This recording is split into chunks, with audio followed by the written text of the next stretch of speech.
Պարոն Քոչարյան, կներեք, դուք աշխատանքը ոնց եք պատկերացնում, օրինակ կառավարությունը հիմա ծրագիր է բերելու, վարչապետն է գալու, նախկին գումարման խորհրդարանում լարված էր անցնում ձեր հարցուպատասխանը, հիմա ձեռնպահ եք մնալու, թե մասնակցելու եք այդ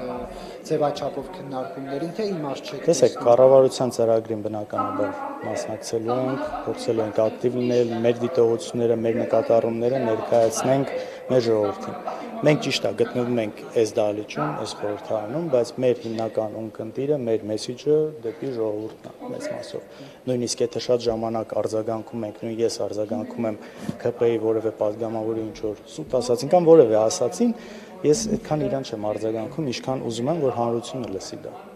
Տարիներով տարածված սուտը մնացած որ հակառակ կարծիք լինի, նույնը մնացած հարցերով փորձելու ենք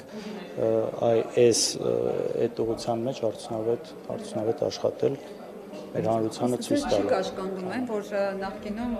Փաշինյանը բազմաթիվ սպառնալիքներ է տեղացել ձեր հասցեին, գորգորում էր տեղը նստած համբալներ, ձեր քաղաքական դիակի մնացորդները կհանենք, ձեզ կլցնենք ԱԱԾ-ի պատվաներ, նման սպառնալիքներ հնչեցել։ Հիմա սա ձեզ չի կաշկանդում։ Անեկդոտը հիշում եք, որ ասում եմ ես եմ չի։ Մամ, մեր դեպքում այնքան ենք սովորել ամեն ինչի, որ արդեն դժվար է մեզ ինչ-որ, չգիտեմ ինչով սպառնալ։ 8 տարի է այս ռեժիմի մեջ ենք ապրում, այս անընդհատ հետապնդումների, հիմա էլի տարբեր տեղերից այսպես տեղեկություններ են գալիս, որ նոր կոնկրետ մեր հետ կապված էր, նոր ինչ-որ բան են ուզում սկսել, նոր ինչ-որ բան նախաձեռնել, պատրաստ ենք, այո։ Պեկի նստուգումներից հետո ինչ-որ բան հաջորդ է։ Ինչ-որ բան չկա, ենթադրում եմ հենց այդ կոնտեքստում կամ ուրիշ թեկուզ ասում են, որ 100%-անոց ամեն ինչ մաքուր ու բան է, բայց այդ պարտադիր պահանջ չի էլի իրենց դեպքում։ Եվ պարոն Քոչարյան, դուք արդյոք երկրորդ նախագահի հետ քննարկել եք այն տեղեկությունը կամ հայտարարությունը, որ իշխանության ներկայացուցիչներն են ասում, որ դպրոցի հատակը քանդել են, տեսել են, որ դուրս է եկել Դեմիրճյանի օգտին քվեաթերթիկները Ռոբերտ Քոչարյանի հետ մրցապայքարի ժամանակ, դա ակնկալիք մի բան է, չհետաքրքրեց ձեզ։ Չեմ քննարկել, չգիտեմ, բայց մի հատ ինձ բան է հետաքրքիր, միգուցե զբացեն, թե ինչ որ նկար բան կա, թե չէ։ Չէ, դրա։ Իսկ ինչի չկա։ Կա։ Չէ, ես էլի լսել եմ, ինչև դա էլ են խոսել։ Բայց նկար բան կա, թե չէ, ես չգիտեմ օրինակ։ Չեմ տեսել նկարել, այսինքն չգիտեմ իրականում։ Ասում չեմ տեսել, ձեզ եմ հարցնում նախ նման նկար տեսանյութ ինչ որ կա թե չէ։ Երկրորդը, գիտեք, ոչ մեկ չի ասել այսքան ժամանակ, որ 98 թվի կամ 2003, էլ հետ չգնամ, էլի 96 թվի ընտրությունները համարվել են Հայաստանի ամենախայտառակ ընտրությունները։ Ոչ մեկ չի ասել, որ ամեն ինչ լավ է եղել ու ճիշտ է եղել, այսպես։ Ուզում եմ ասեմ, ես չեմ բացառում, որ նման բան եղել է։ Շատ վատ է որ եղել է։ Այստեղ ուղղակի դրանից խոսալ։ Հիմա մենք տեսեք, մենք իրանց կոնկրետ ասում ենք, իրանք ընտրություններին ինչ են արել, ոնց են չարաշահել։ Իրանց այդ համերգների գումարները,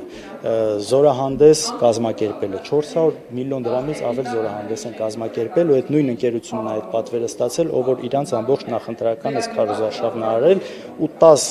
քարոզարշավի իրանց 10 այդ միտինգների ու դրա շուրջ համերգի դրոն շոուների համար 200 միլիոն դրամ է տրվել։ Իսկ այն մի հատ Արագածի համար հրապարակի 400 միլիոն դրամից ավել գումար է տրվել նույն ընկերությանը։ Ու բազմաթիվ այլ խախտումներ, որ արվել է, իրավապահ համակարգի այդ լկտի պահվածքը, հետապնդումները, մնացած բաների մասով, դե բարգավաճ ես վերջի բաները չխոսեմ։ Այսինքն մենք այս ամեն ինչից խոսում ենք, ինքը ասում է 98 թվին ինչ որ հատակից, չգիտեմ, ինչ քվեաթերթիկ ենք գտել։ Երկրորդ նախագահի հետ քննարկումներ ունեցել եք այս անգամ ինչը չբավականացրեց հաղթելու համար, որտեղ օրինակ 2021-ին խոսույթը ձեր կրելու ենք մինչև վերջ գնալու ենք, հիմա ինչը չբավականացեց եւ հիշում եմ, որ երկրորդ նախագահը իր ասուլիսներից մեկի ժամանակ նշել էր, որ հարցումներ են իրականացում եւ ում ռեյտինգը որ ավելի բարձր կլինի, նայել կգլխավորի ցուցակը եւ մենք տեսանք, որ երկրորդ նախագահն էր գլխավորում ցուցակը, ինչու այդ դեպքում օրինակ Ռոբերտ Քոչարյանը մանդատ չվերցրեց, ինչու հրաժարվեց։ Դուք ոնց եք պատկերացնում, լուրջ պատկերացնում եք, ասենք, ինքը այստեղ լինի, չգիտեմ, ես ինքս շատ դեմ կլինեի, եթե ինքը որոշեր մանդատ վերցնել, որովհետև ոնց գրքում էր գրել իր համար բանը, այդպես բարդ է անընդհատ ամբիոնին մոտենալու։